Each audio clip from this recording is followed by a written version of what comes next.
आज हम बात कर रहे हैं दिल्ली में बढ़ रहे पोल्यूशन के बारे में। जी नहीं, ये एयर पोल्यूशन के बारे में नहीं है, ये है ग्राउंड वाटर के बारे में।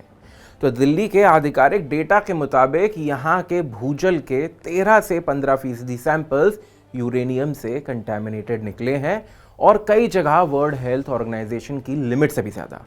ये सिर्फ साइंस की न्यूज़ नहीं है, यह आपकी किडनी की स्टोरी है, यह आपके बच्चों की हेल्थ की स्टोरी है, ये एक ऐसे साइलेंट क्राइसिस की स्टोरी है जिसे सरकार और सिस्टम और पॉलिटिक्स सालों से इग्नोर कर रहे हैं। तो आज के इस वीडियो में हम आपको बताएंगे कि ये यूरेनियम आखिर आया कहाँ से, कितना खतरनाक है और दिल्ली के कौन कौन से इलाकों पर सबसे ज़्यादा रिस्क है और इससे बचने के लिए भी क्या रियल सोल्यूशंस हैं। सब कुछ विस्तार से। नमस्कार, मेरा नाम है हर्षवर्धन सिंह और आप देख रहे हैं दी एज। सबसे पहले बताते हैं कि रिपोर्ट क्या कहती है। तो 2024 में पूरे देश से करीब 1500 पानी के सैंपल लिए गए। सिर्फ दिल्ली की बात करें तो 86 लोकेशन मॉनिटरिंग की गई, जिसमें से 83 सैंपल पर यूरेनियम की डिटेल टेस्टिंग हुई। इनमें 83 में से 24 सैंपल ऐसे निकले जिनमें यूरेनियम की मात्रा भारत के पीने के पानी के मानकों से ऊपर थी। मतलब रफली 13.35% से 15.66% दिल्ली के भूजल सैंपल यूरेनियम कंटामिनेटेड हैं। और ये कोई सोशल मीडिया थ्रेड नहीं है, ये आधिकारिक डेटा है। CGWB की रिपोर्ट और CPCB का डेटा बताता है कि कई जगहों पर इलेक्ट्रिकल कंडक्टिविटी और खारापन BIS लिमिट से काफ़ी ऊपर है। SAR यानी सोडियम एड्सॉर्प्शन रेशियो दिल्ली के लगभग 34.8% सैंपल में लिमिट से ज़्यादा है। RCS यानी रेसिड्यूअल सोडियम कार्बोनेट, यहाँ तो दिल्ली देश में नंबर 1 है, लगभग 51% सैंपल नॉर्म से बाहर हैं। बहुत सारे सैंपल्स में नाइट्रेट और फ्लोराइड भी हाई हैं, जो अपने आप में सीरियस हेल्थ रिस्क है। और ऊपर से ये भी कि दिल्ली का लगभग 47% ग्राउंड वाटर रासायनिक रूप से NaCl टाइप दिखा रहा है, यानी नमकीन, हार्ड और लॉन्ग टर्म यूज के लिए रिस्की। तो कहानी यह है कि यूरेनियम तो सिर्फ एक चेहरा है, असली प्रॉब्लम है ओवर एक्सट्रैक्टेड और ओवर कंटामिनेटेड भूजल। यूरेनियम होता क्या है, अब थोड़ा सा बताते हैं इसके बारे में। तो साइंस को थोड़ा सिंपल बनाते हैं। तो यूरेनियम एक नेचुरली मिलने वाला रेडियोएक्टिव एलिमेंट है, वही जिससे न्यूक्लियर फ्यूल बनता है। लेकिन ये सिर्फ रेडिएशन वाला विलेन नहीं है, ये केमिकल टॉक्सिन भी है। हेल्थ एजेंसियां जैसे WHO, US CDC, ATSDR और रिसर्च स्टडीज क्या कहती हैं कि यूरेनियम का सबसे बड़ा टारगेट है किडनी। अगर लंबे समय तक हाई लेवल पर यूरेनियम वाला पानी पिया जाए तो किडनी की फिल्टरिंग क्षमता घटती है, ट्यूबुलर डैमेज होता है और किडनी की समस्याएं बढ़ती हैं।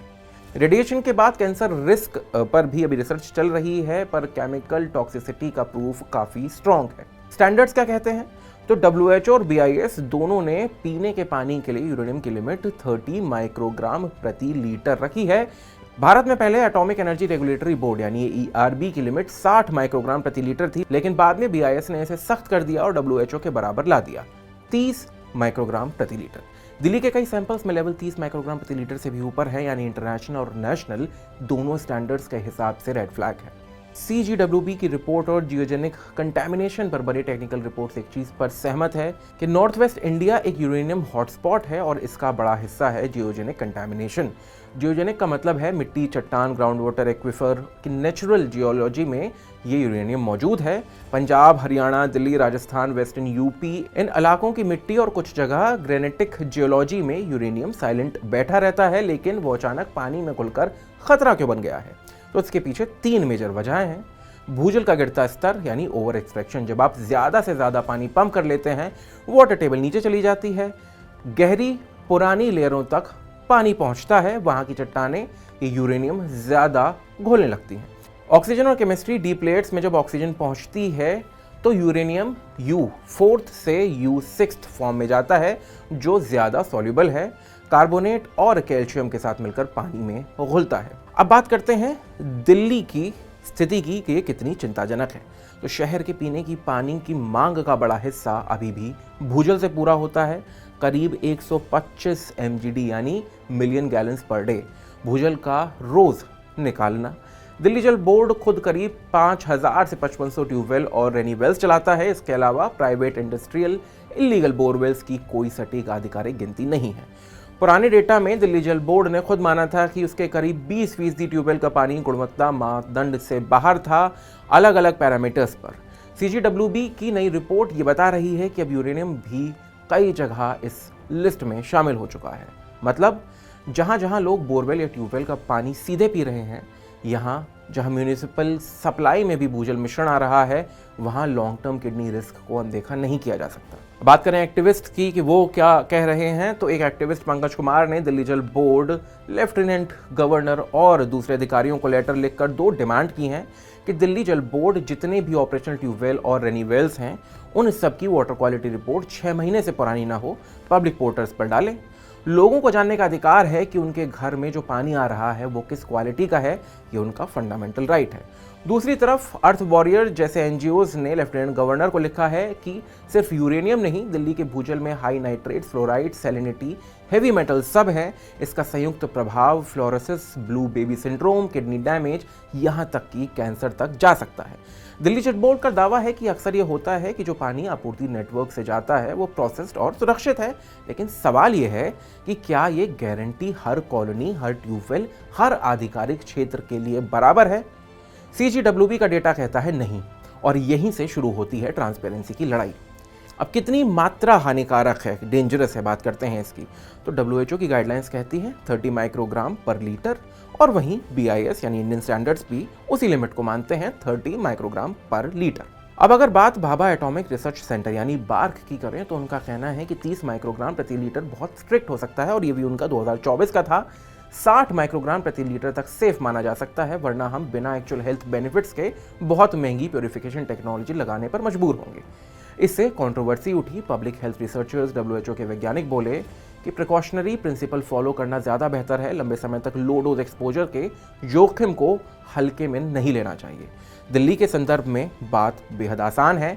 अगर आप WHO BIS की 30 माइक्रोग्राम प्रति लीटर वाली सीमा मानते हैं, तो दिल्ली के कई सैंपल क्लीन नहीं है। अगर आप 60 माइक्रोग्राम प्रति लीटर मान लें, तब भी प्रॉब्लम पूरी तरह खत्म नहीं होती, क्योंकि कुछ जगह लेवल्स उससे भी ऊपर रिपोर्ट हुए हैं, नॉर्थ वेस्ट इंडिया में तो बहुत ज़्यादा। तो साइंटिफिकली कंजर्वेटिव व्यू यही है कि यूरेनियम जितना कम उतना बेहतर, और 30 माइक्रोग्राम प्रति लीटर से ऊपर वाले सोर्सेज को पूरी तरह अवॉइड या ट्रीट करना ही एक सेफ अप्रोच है। अब सबसे ज़रूरी चीज़ कि क्या कर सकते हैं, तो निजी स्तर पर अगर आप बोरवेल या ट्यूबवेल का पानी पीते हैं तो कोशिश करें कि लैब से टेस्ट कराएं, खासकर अगर आप नॉर्थ वेस्ट दिल्ली के इंडस्ट्रियल बेल्ट्स के या फिर हाई रिस्क जोन्स के आसपास रहते हैं। घर में RO यानी रिवर्स ऑस्मोसिस वाला कोई फिल्टर आप लगा सकते हैं, वो कुछ हद तक हेवी मेटल्स को रिड्यूस कर देता है, लेकिन RO का मेंटेनेंस करना बेहद आवश्यक है। जहां संभव हो म्यूनिसिपली ट्रीटेड सप्लाई यूज़ करें, बोरवेल डायरेक्ट अवॉइड करें, खासकर बच्चों और बुजुर्गों के लिए। अगर वहीं बात सिस्टम की करें, तो CGWB की दूसरी एक्सपर्ट रिपोर्ट कहती है कि ground water extraction control tubewell की नई ड्रिलिंग पर सख्त परमिट सिस्टम, इलीगल बोरवेल बंद, रेन वाटर हार्वेस्टिंग और आर्टिफिशियल रिचार्ज, ताकि जो भूजल का स्तर है वो ऊपर रहे और जो गहराई में जो लेयर हैं उनके साथ कंटामिनेशन ना हो। हॉटस्पॉट मैपिंग दिल्ली के अंदर colony wise uranium nitrate fluoride mapping, high risk areas में ऑल्टरनेट सेफ सोर्सेज प्रोवाइड करना। तो दिल्ली के भूजल में 13 से 15% सैंपल में यूरेनियम लिमिट से ऊपर पाया गया है नाइट्रेट और फ्लोराइड के साथ, और हम चुपचाप RO का बटन दबाकर सोच रहे हैं प्रॉब्लम सॉल्व हो गई है, लेकिन सच ये है कि एक स्लो इमरजेंसी है। जितना देर हम इसे एक्नॉलेज करने में लगाएंगे, उतना ज़्यादा महंगा ये हमारी सेहत के साथ हो सकता है। कमेंट्स में बताएं कि आप क्या चाहते हैं कि दिल्ली जल बोर्ड और दिल्ली सरकार कॉलोनी वार ढंग से ये क्वालिटी ऑफ वाटर का जो डेटा है ये आपके साथ साझा करें या नहीं। बाकी वीडियो कैसी लगी आप ये भी हमें बता सकते हैं। अगर अच्छा लगा हो तो इसे लाइक करें, अपनों के साथ शेयर करें, और ऐसे ही वीडियोस को लगातार देखते रहने के लिए DH को फॉलो और सब्सक्राइब करना ना भूलें।